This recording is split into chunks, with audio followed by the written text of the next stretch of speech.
Ladies and gentlemen, I must tell my story. It's a two-part story. Number one, my first experience in jail was in 1960 in Atlanta, Georgia, when Dr. Martin Luther King Jr., his brother A.D. Williams King, and I were incarcerated because we dared to stand up to break down an evil system of segregation based on race at lunch counters, in rich department stores. We had to work out on the farm in Fulton County, up at 4:30 in the morning, simply because we were trying to fulfill what this nation should have been about, and that is equality of opportunity for all. The next time it was in Savannah, Georgia, a place called Tybee Beach, where black folks could not even wade in the water with whites because of the color of our skin. The third time was in my hometown of Jackson, Mississippi,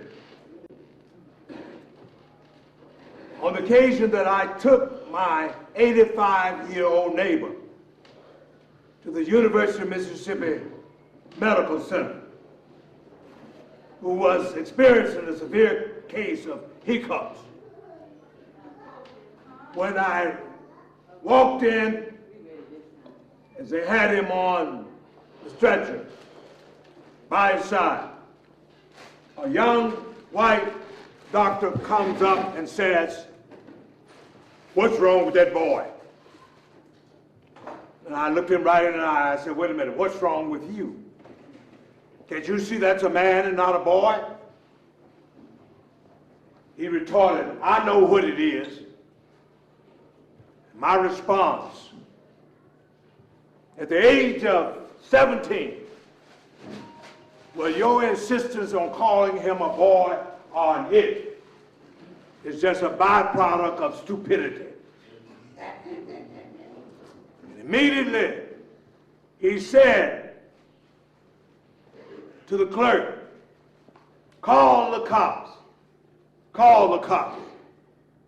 This is one of those smart niggers." And when the chief of police with his deputy came out to arrest me, they had already gotten my rap sheet. And one said to the other, "What are we going to get him for this time?" The deputy said, "Well, we just arrest him for using profane language in public." And I was locked up, George, spent 2 nights in jail because I would not let a young white racist man call my neighbor boy. For in Mississippi in those days, whether you were 8 or you were 80, you were still considered a boy. What does that have to do with today? And I end here. In San Francisco, they are treating us all like we are boys. George Bernard Shaw said once, "The worst sin that you can pay to your fellow person is not to hate him or her, but to be indifferent toward him or her. For that is the height of inhumanity." Brother George, on last Tuesday, at the Board of Supervisors, I saw the height of inhumanity. When that very board, down to every supervisor, was so indifferent to black folks in this town that though they spent nearly an hour extolling gay pride, and I'm not against that, there's not a homophobic bone in me. I believe we should respect all people. But they spent 50 minutes to an hour permitting every supervisor to give a citation, to give a plaque, to give roses out, extolling the leadership of iconic people in the gay community. After they finished, I went to the clerk's office and I said to the clerk, in the last 3 weeks, has any supervisor introduced measures acknowledging that this is the 400th year of the commencement of the slave trade? Has any supervisor introduced a measure acknowledging that we are in the midst of Juneteenth? My friends, to my sadness and dismay, after the clerk of the Board of Supervisors in the city town of San Francisco hit their computer, response was, Reverend Brown, nobody introduced a measure. And I said, when public comment time came around, we can talk all we want to about San Francisco being a progressive liberal city, but we are just as racist as the worst racist expression in the Deep South that locked me up back in the 1960s. Ladies and gentlemen, it's high time that we realize that we're in the plight that we are in San Francisco because these people in the system don't respect your humanity. And it's time for us to speak up, to stand up, to fight up, to make sure that we hold on to what we have left in this town, or else they're going to push us all into the Pacific Ocean and we will be an afterthought. So I'm inviting you tomorrow to come to the NAACP meeting at 3 o'clock, at which time we're going to deal with keeping that heritage center in this community. That corner over there belongs to black folks. The redevelopment agency pushed us out, killed our businesses, and kept us from having economic empowerment. I invite you to join us when we will say to those board of members and supervisors, don't make decisions for us.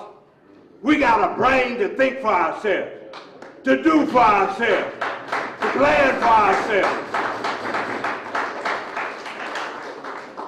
This measure about closing juvenile hall is not about mass incarceration.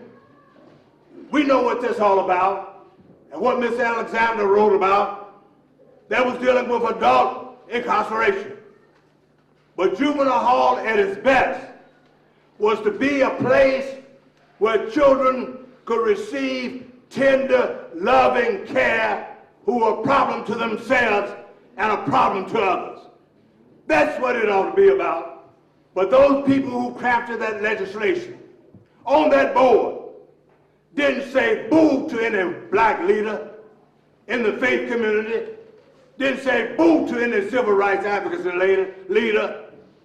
And we got to stop letting people make decisions for us. Whatever should happen to juvenile hall, it should be decided by the elders and the young folks coming together and saying to them, this is what we want. For we can think for ourselves, plan for ourselves, and do for ourselves. Thank you for indulging me, but I had to say it this morning. This is our story. And we thank George for what he's doing for the good of the people. And we ought to give Brother Simpson a big round of applause. For I love those stories that I have. You need to come to Third Baptist. You need to go through the hood so we can do like we used to do when we sat down and we talked with each other, the old folks and the young folks, and we share our mutual heritage, history, and culture. I just feel all right this morning. I'm ready to shout to be here amongst these men and to be with brothers and to see that we are still in San Francisco. But what's left, we got to connect with each other, encouraging each other, enlighten each other, have empathy for each other, be excellent in everything that we do, and when we do that, we shall be empowered, and no more will they look over us, but they will have to face us, for we will be at the table to make our own decision. God bless you. Heaven smile upon you.